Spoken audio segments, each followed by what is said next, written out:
Hello friends, welcome to trending technology channel. Today మనం వచ్చామంటే మన యొక్క మ్యాంక్ ప్రిపరేషన్ స్ప్రింగ్ బూట్ క్లాసెస్లో మనం డే 8లో మన యొక్క ఎంప్లాయీ మేనేజ్మెంట్ ప్రాజెక్ట్ని మనం గిట్హబ్కి ఏ విధంగా పుష్ చేయాలి అనే దాని గురించి మనం క్లియర్గా తెలుసుకుందాం.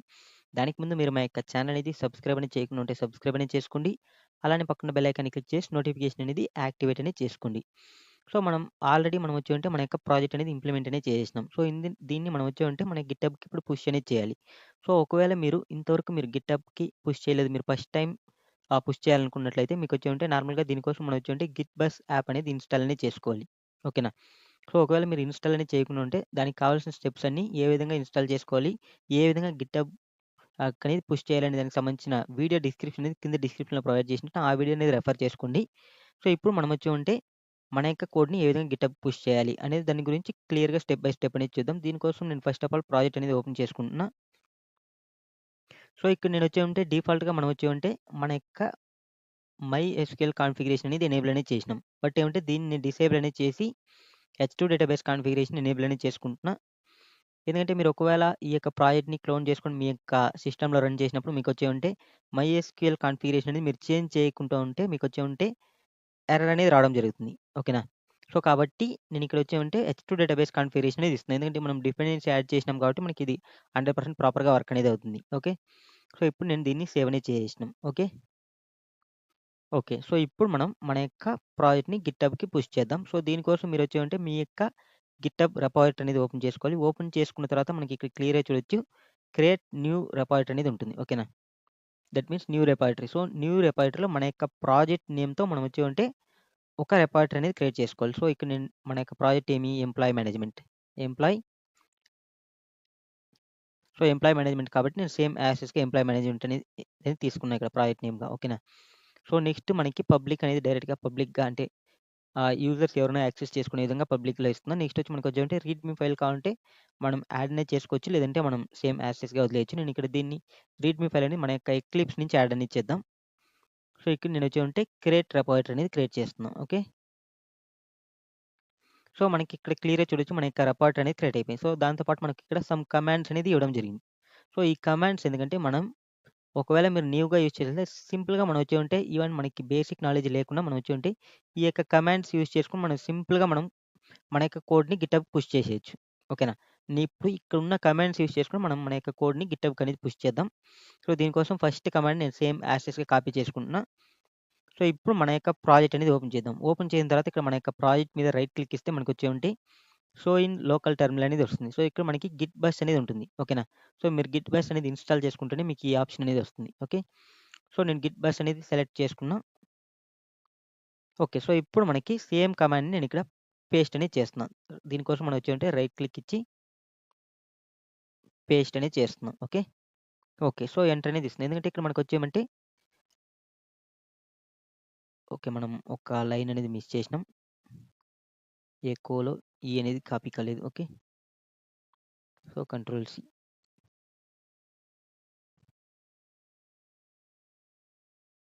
సో ఇప్పుడు మనకొచ్చేమంటే సేమ్ ఎంటర్ అనేది చేస్తాం. సో ఇదేం చేస్తుందంటే మనకి రీడ్‌మీ ఫైల్ వచ్చి మనకొచ్చేమంటే స్లాష్ ఎంప్లాయీ మేనేజ్మెంట్ అనే ఒక టెక్స్ట్‌తో మనకొచ్చేమంటే క్రియేట్ అనేది చేసుకుంటుంది. సో ఈ క్రియేట్ చేసుకున్న రీడ్‌మీ ఫైల్ అనేది కూడా నాకొచ్చేమంటే ఓకే. నెక్స్ట్ వచ్చి మనం వచ్చేమంటే ఇనిట్ అనేది చేద్దాం. గిట్‌ని ఇనిషియలైజ్ చేసుకుందాం. Git init. సో మనకొచ్చేమంటే ఎంప్టీ గిట్ రిపాజిటరీ అనేది ఇనిషియలైజ్ అనేది అయిపోయింది. సో ఇప్పుడు నేను ఇక్కడ క్రియేట్ చేసుకున్న రీడ్‌మీ ఫైల్‌ని కూడా నాకొచ్చేమంటే ఇక్కడ మనకి కమిట్‌కి మనం యూజ్ చేసుకోవాలి. కాబట్టి నేను ఇక్కడ నుంచి గిట్ యాడ్ రీడ్‌మీ ఫైల్ అనే దాన్ని యాడ్ చేసుకుంటున్నా. ఓకే. సో కాబట్టి నేను ఇక్కడేమంటే పేస్ట్ అనేది చేస్తున్నా. సో మనకొచ్చేమంటే రీడ్‌మీ ఫైల్ అని యాడ్ అయింది. బట్ మనకొచ్చేమంటే మనకి ఈ టోటల్ అన్నీ మనకి కావాలి గదా! ఓకేనా? సో టోటల్ అన్నీ మనకొచ్చేమంటే కమిట్‌కి మనకి కావాలి కాబట్టి నేను ఇక్కడ డైరెక్ట్‌గా ఏమంటే same Git add space dot అనేది ఇస్తున్నా. సో ఇప్పుడు మనకి చూడొచ్చు మన యొక్క ప్రాజెక్ట్ సంబంధించిన ఫైల్స్ అన్నీ మనకొచ్చేమంటే కమిట్‌కి అనేది మనకి యాడ్ అనేది అయింది. సో ఇప్పుడు మనం దీన్ని కమిట్ అనేది చేయాలి. ఓకేనా? సో కమిట్ చేయాలంటే మనకి ఇక్కడ సేమ్ యాజ్ టీజ్‌గా మనం కమాండ్ అనేది ఇక్కడే ఉంది కాబట్టి సేమ్ కమాండ్‌ని నేను కాపీ అనేది చేసుకుంటున్నా. సో మనకొచ్చేమంటే ఇక్కడ సేమ్ కమాండ్. సో కాబట్టి మనకొచ్చేమంటే సేమ్ పేస్ట్ అనేది చేద్దాం. పేస్ట్. సో ఇక్కడ నేనొచ్చేమంటే మనం టెక్స్ట్ కావాలంటే మనం మార్చుకోవచ్చు. ఇప్పుడు ఫర్ ఎగ్జాంపుల్ మనకి ఫస్ట్ కమిట్ అయితే ఫస్ట్ కమిట్. సో ఇక్కడ నేను ఫస్ట్ టైమ్ కమిట్ చేస్తున్నా కాబట్టి నేనొచ్చేమంటే ఫస్ట్ కమిట్ టెక్స్ట్ అనేది సేమ్ యాజ్ టీజ్‌గా వదిలేస్తున్నా. లేదంటే మనకి కావాలంటే డిఫరెంట్‌గా మీరు మార్చుకోవచ్చు. ఓకేనా? సో, ఇక్కడ ఫస్ట్ అయితే నేను జస్ట్ ఫస్ట్ అనేది ఇస్తున్నా. సో, ఇలా మీరు ఫస్ట్ కమిట్ అయితే ఫస్ట్ కమిట్ ఇలా మనం టెక్స్ట్ అనేది మీకు బేస్డ్ అని ఇప్పుడు ఫర్ ఎగ్జాంపుల్ మీరు ప్రాజెక్ట్ ఇంప్లిమెంట్ చేస్తున్నారు. దాంట్లో వచ్చి మీకు వచ్చేమంటే సమ్ ఆఫ్ ది కోడ్ మాత్రం పుష్ చేసింది. దానికి రిలేటెడ్‌గా మనం వచ్చేమంటే కమిట్ నేమ్స్ అనేది ఇస్తామనమాట. ఓకే. సో, కాబట్టి ఇప్పుడు నేను ఎంటర్ అనేది చేస్తున్నా. సో, మనకి ఇక్కడ క్లియర్‌గా చూడొచ్చు మనకొచ్చేమంటే మనం క్రియేట్ చేసిన అన్ని ఫైల్స్ అనేది మనకి కమిట్ అనేది అయిపోయింది. ఓకే. సో, ఇది మనకొచ్చేమంటే నార్మల్‌గా నెక్స్ట్ వచ్చి మనకొచ్చేమంటే git branch -m main. So, ఇదొచ్చి మనకొచ్చేమంటే మెయిన్ బ్రాంచ్‌లోనే మనం సేవ్ అవ్వాలనే దానికోసం మనం వచ్చేమంటే మెయిన్ బ్రాంచ్ అనేది ఇస్తున్నా ఇక్కడ. Same branch. Okay. Okay. So, మనకొచ్చేమంటే ఇక్కడ మాస్టర్ బ్రాంచ్ నుంచి మనకొచ్చేమంటే మెయిన్ బ్రాంచ్ అనేది మనకి ఇక్కడ సెలెక్ట్ అనేది. ఇక్కడ మనకి చూడొచ్చు మాస్టర్ బ్రాంచ్ నుంచి డైరెక్ట్‌గా మనకి మెయిన్ బ్రాంచ్ అనేది మనకి సెలెక్ట్ అనేది అయింది ఇక్కడ. ఓకేనా? ఓకే. సో, నెక్స్ట్ వచ్చి మనకొచ్చేమంటే మెయిన్ బ్రాంచ్ అనేది సెలెక్ట్ చేసుకొని నెక్స్ట్ వచ్చి మనకొచ్చేమంటే మన యొక్క గిట్ రిపాజిటరీ యొక్క రిమోట్ రిపాజిటరీ యొక్క యూఆర్ఎల్ అనేది మనం పేస్ట్ చేయాలి. ఓకేనా? సో, ఇప్పుడు మనం వచ్చేమంటే మన యొక్క రిమోట్ రిపాజిటరీ యూఆర్ఎల్ అనేది ఇక్కడ మనం పేస్ట్ అనేది చేస్తాం. సో, ఇప్పుడు మనకొచ్చేమంటే మన యొక్క రిమోట్ రిపాజిటరీ యూఆర్ఎల్ అనేది మనకి ఇక్కడ కాన్ఫిగరేషన్ అనేది అయిపోయింది. ఓకేనా? ఓకే. ఇప్పుడు దీన్ని మనం పుష్ చేస్తే మనకు ఆటోమేటిక్‌గా మన యొక్క కోడ్‌ని మనకొచ్చేమంటే గిట్‌హబ్‌కి అనేది పుష్ అయిపోతుంది. ఓకేనా? సో, దీనికోసం కూడా మనకు కమాండ్ అనేది ఇక్కడే ఉంది. Just Git push -u origin ఎక్కడంటే మనం మెయిన్‌లోకి పుష్ చేస్తున్నాం కాబట్టి సేమ్ మనకొచ్చేమంటే సేమ్ మెయిన్ అనేది ఇస్తాం ఇక్కడ. పేస్ట్. ఓకే. ఎంటర్ అనేది ఇస్తున్నా. సో, ఇది మనకి ఎందుకంటే మనకి ఫైల్స్ అన్నీ ఉన్నాయి కాబట్టి మనకి లోడ్ అనేది అయింది. ఓకే. లోడ్ అయ్యి మనకొచ్చేమంటే ఆటోమేటిక్‌గా మన యొక్క కోడ్ అన్నీ మనకొచ్చేమంటే మన యొక్క గిట్‌హబ్‌కి అనేది మనకి పుష్ అనేది చేసేసింది. ఓకే. సో, ఇప్పుడు మనం మన యొక్క ప్రాజెక్ట్‌ని గిట్‌హబ్‌లో మనం రిఫ్రెష్ అనేది చేద్దాం. సో, ఇక్కడ చూసినట్లయితే మనకొచ్చేమంటే నేను రిఫ్రెష్ చేసినప్పుడు మనకు మన యొక్క ప్రాజెక్ట్ అనేది మనకి ఇక్కడ రావడం అనేది జరిగింది. సో, సేమ్ యాజ్ టీజ్‌గా మనం ఏమైతే కోడ్ అనేది క్రియేట్ చేసినామో ఓకే. ఆ కోడ్స్ అన్నీ మనకిక్కడ చూడొచ్చు. మనకి కంట్రోలర్ ఉంది. కంట్రోలర్‌లో మన కోడ్ అనేది same employee controller. So, employee కంట్రోలర్‌లో మన కోడ్ అనేది. ఓకేనా? సో, మనం వచ్చేమంటే ఏం క్రియేట్ చేసుకున్నాం? క్రియేట్ చేసినాం. Get all, update, delete. So, ఈ ఏపీఐస్ మాత్రం మనం క్రియేట్ చేసినాం కాబట్టి ఈ ఏపీఐస్ అన్నీ మనకిక్కడ ఉన్నాయి. ఓకే.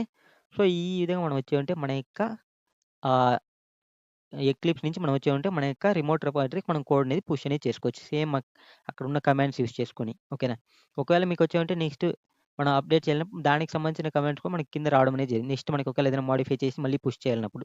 సో, అది మనం నెక్స్ట్ మోడిఫికేషన్ చేస్తున్నప్పుడు మనం అది కూడా ఏ విధంగా పుష్ చేయాలనేది నేను క్లియర్‌గా ఎక్స్‌ప్లనేషన్ అనేది చెప్తాను. ఓకే. ఈ వీడియో అనేది మీకు క్లియర్‌గా అండర్‌స్టాండ్ అనేది అయిందనుకుంటా. ఈ వీడియో మీకు నచ్చినట్లయితే లైక్ చేయండి, షేర్ చేయండి, సబ్స్క్రైబ్ అనేది చేసుకోండి. అలానే పక్కన బెల్ ఐకాన్ క్లిక్ చేసి నోటిఫికేషన్ అనేది యాక్టివేట్ అనేది చేసుకోండి. సో, నేను ఈ యొక్క రిపాజిటరీ లింక్ కూడా నేను కింద డిస్క్రిప్షన్‌లో ప్రొవైడ్ చేస్తాను. ఒకవేళ మీకు ఈ యొక్క ప్రాజెక్ట్ డౌన్‌లోడ్ కావాలంటే మీరు డౌన్‌లోడ్ చేసుకొని యూజ్ అనేది చేసుకోవచ్చు. Okay friends. Thank you for watching this video. See you next video. Bye by.